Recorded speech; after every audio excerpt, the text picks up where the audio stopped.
Dalam sebuah medan yang beku dan dipenuhi lumpur, ribuan prajurit saling menatap di ujung laras senapan. Tak ada jalan maju, tak ada tempat bersembunyi. Inilah Perang Dunia Pertama, perang yang mengubah segalanya.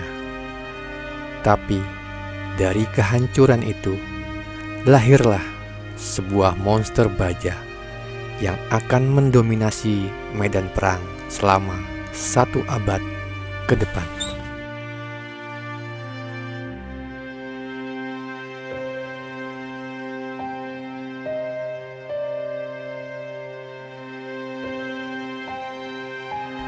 (1914) Eropa terbakar.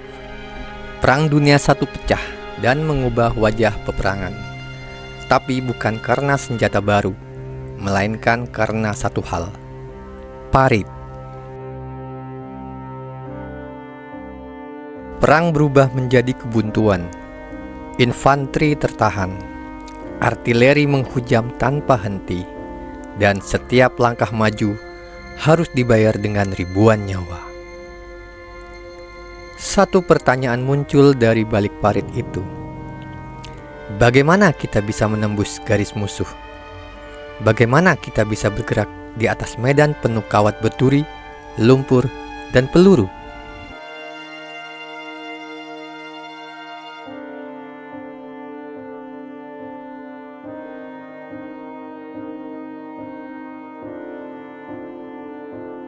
Jawaban itu ternyata sudah digambar lebih dari 400 tahun sebelumnya. Di atas lembar kertas, Leonardo da Vinci menggambar sebuah kendaraan aneh, berbentuk seperti kura-kura, dikelilingi roda, dan dilapisi plat besi. Ia menyebutnya kendaraan lapis baja. Belum ada mesin, belum ada baja, tapi visi itu sudah ada. Namun dunia butuh waktu 4 abad dan 1 perang besar untuk akhirnya menghidupkannya.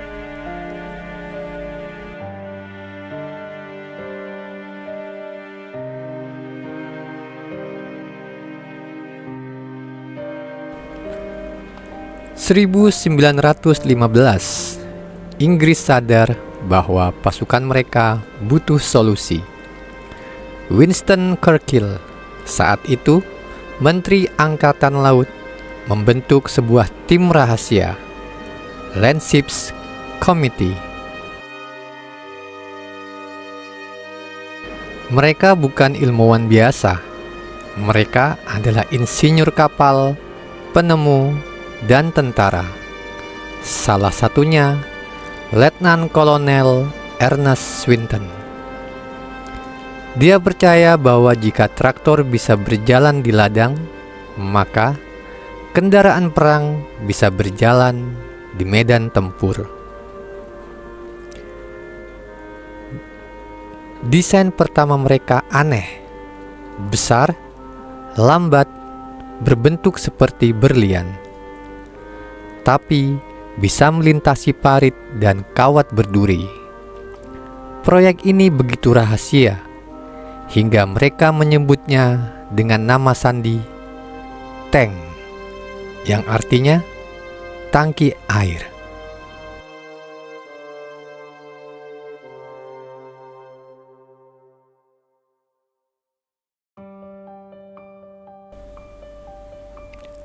(1916) Tank pertama di dunia lahir. Namanya Mark I. Beratnya hampir 30 ton. Dilapisi baja, dilengkapi meriam dan senapan mesin. Rangkanya aneh, seperti berlian raksasa berjalan. Mark I hadir dalam 2 versi, male dengan meriam dan female dengan senapan mesin. Tujuannya jelas: menembus parit, membuka jalan bagi infanteri.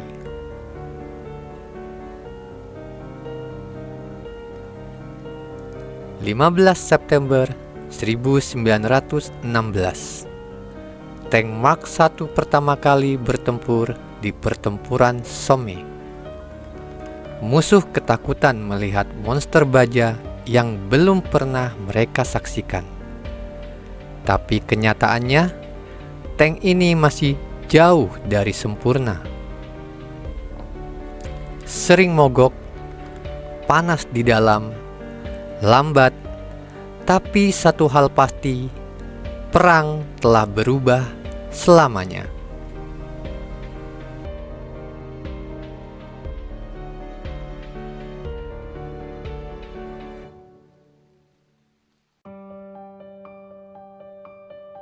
Setelah Inggris, negara lain mulai menyusul.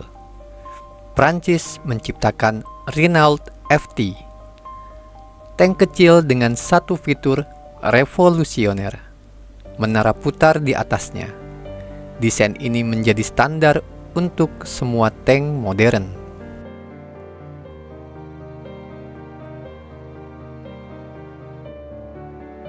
Jerman meski terlambat menciptakan A7V, tank besar dan berat, tapi hanya 20 unit dibuat.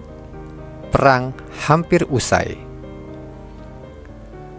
Tapi semua sudah terlambat.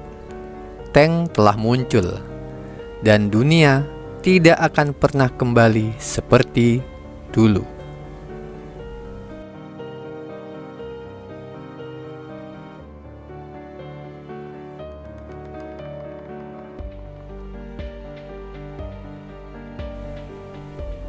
Perang Dunia II datang, dan tank menjadi raja di medan tempur.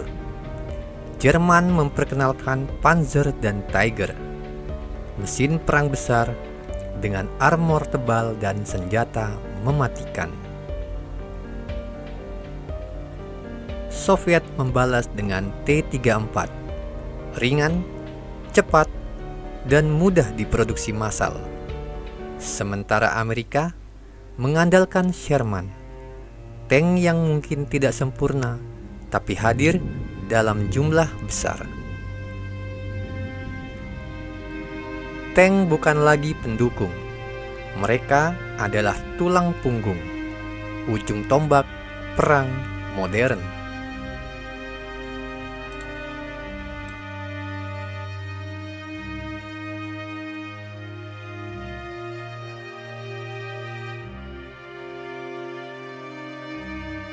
Hari ini, tank seperti Abrams, Leopard, hingga T-14 Armata dari Rusia menjadi lambang supremasi teknologi militer. Namun, tak banyak yang tahu bahwa semua ini berawal dari parit berlumpur, dari ketidakberdayaan, dari ide seorang pelukis di abad 15, dan dari keberanian sekelompok orang yang percaya bahwa sebuah tank bisa menyelamatkan ribuan nyawa.